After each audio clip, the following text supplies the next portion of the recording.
World of Warcraft is possibly my most favorite game of all time. It's a game I cherish deeply that I owe a lot to. The amount of skills you learn from playing World of Warcraft is incredible, and it was a strong influence in my formative years as a child, playing the game since I was 5 years old.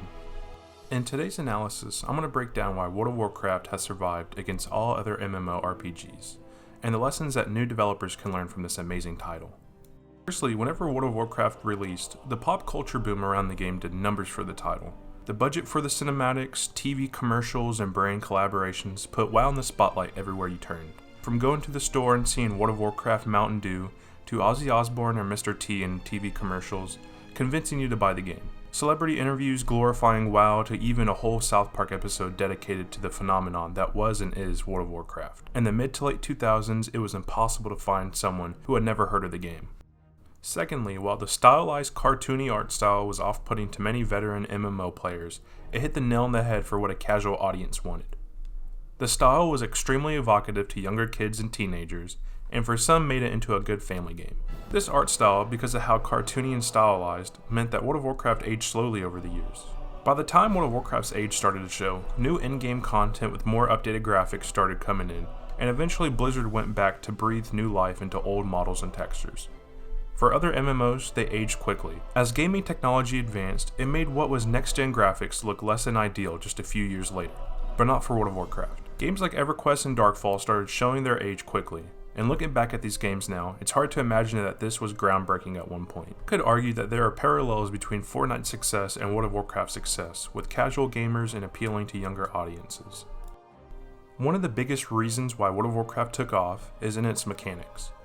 Looking back at what was around during the time of the release of World of Warcraft, MMOs were a lot more niche with higher skill ceilings and learning curves. Because of this, these MMOs did not have the appeal to casual gamers. Whenever World of Warcraft came out, it was revolutionary in the way that it tackled progression, combat, and the ways that players could interact with one another.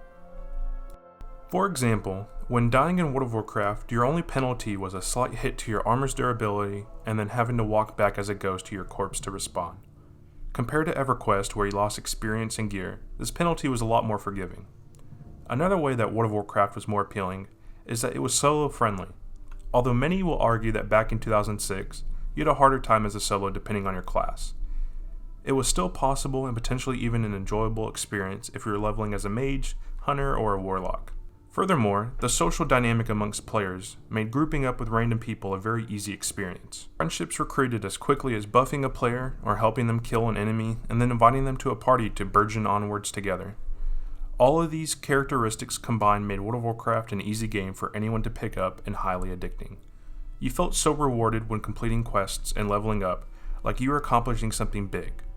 And that is what made the game so fun and enjoyable. The world was beautiful and full of diverse, lush environments, and the journeys you went on really made you become one with your character.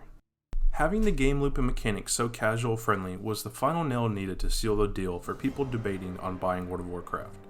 Its weight in the pop culture sphere, appealing graphics, and easy to pick up gameplay led to the giant MMO that many know today. While many people will argue its casual experience went too far with later expansions, eventually leading to a shell of its former self, it's no accident that World of Warcraft has survived for over 15 years. That's going to be it for this video. Be sure to give it a like and subscribe to the channel for more uploads coming soon.